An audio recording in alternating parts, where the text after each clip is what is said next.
Regine Velasquez sa Toronto, Canada. Nang araw na yon, habang siya hinihintay ng kanyang mga fans sa Massey Hall sa Toronto, hindi dumating ang Asia Songbird. Marami daw sa kanyang mga tagahanga ang nagalit dahil galing pa ang mga ito sa malayong lugar gaya ng Michigan, Chicago at New York na Mayo pa lang ay nakabili na ng mga tickets. Ano nga ba ang dahilan ng pagkansela ng show ni Regine sa Canada?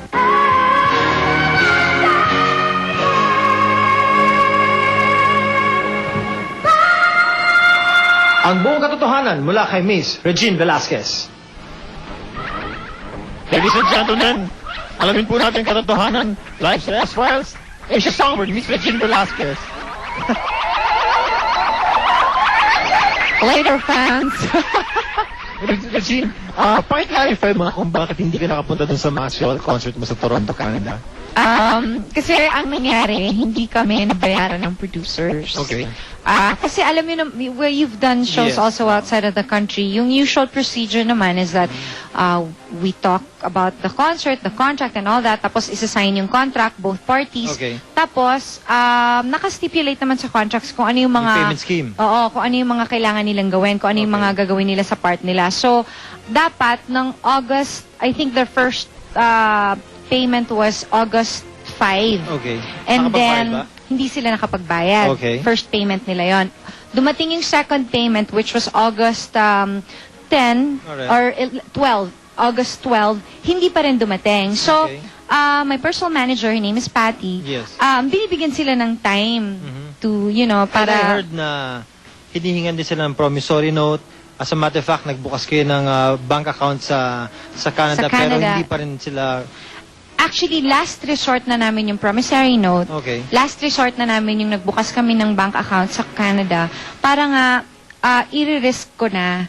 Actually, a week before the concert, wala talagang dumadating pa na money. So, okay lang. Sige. So, sabi namin, 2 days before, dapat Yes. kami umalis. Okay. Sabi ko, sige, ano na lang, maghanap tayo ng ibang paraan para magawa lang natin yung show.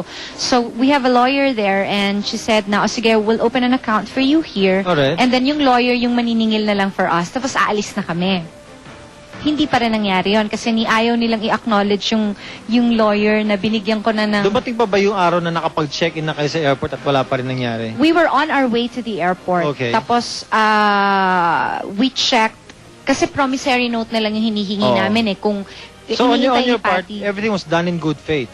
Oo naman, Oo. kasi binigyan nga namin sila ng leeway. As a matter of fact, I was scolding my personal manager kasi Okay. sinabi ko sa kanya na, bakit ka ganito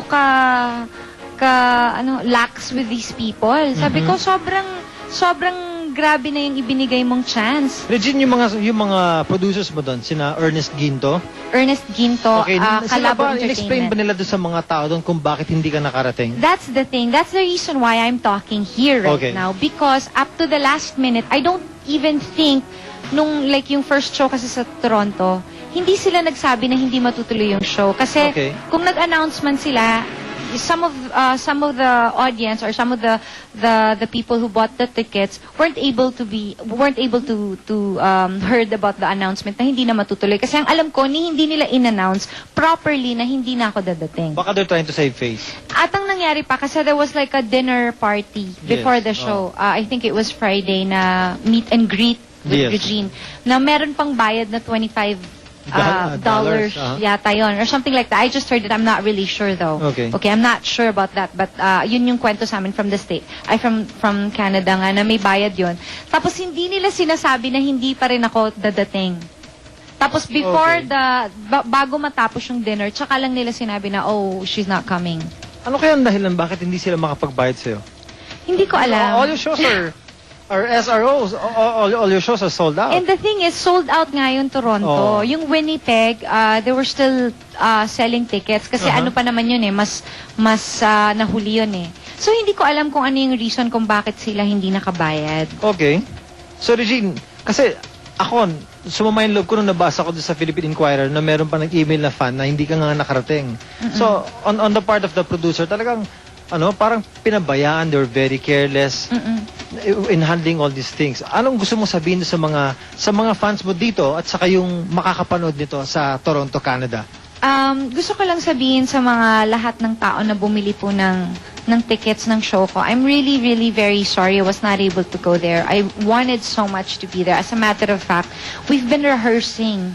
My band and I, we've been rehearsing because we've been preparing for the show there na talagang ginawa lang po namin, especially sa inyong lahat. And I'm very sorry na hindi po ako nakarating kasi kasi kung ako lang po yung pupunta dyan, ako lang yung iisipin ko, I would have gone there and Yes. done the show, Kaya lang, meron akong banda and I have to take care of my band. As a matter of fact, I already paid them Okay. one full show So, Regine, with my kung- own money. Kung sabihin ni Ernest Ginto, Regine, talagang sorry na late kami ng pagbigay ng pera sa'yo, hindi kami nakapag-communicate. We will give everything to you now. Can you give us a schedule to perform for the Filipino people in Canada? If it's with the same producer, I'm not doing it anymore. Okay. Kasi hindi na ako maniniwala sa kanila Kasi nagsinungaling sila sa amin Okay. for a month. And I met this guy actually. He's a nice guy. I'm sure he is a nice guy. Kaya lang mali the way he was handling things. Okay. With regards with the show. Tapos hindi man lang siya nagkaroon ng decency to announce that I'm not Did he call coming. you after that? He called me when I didn't board the plane anymore. And then, ayaw pa niyang maniwala na I'm not going. Sabi niya, Okay.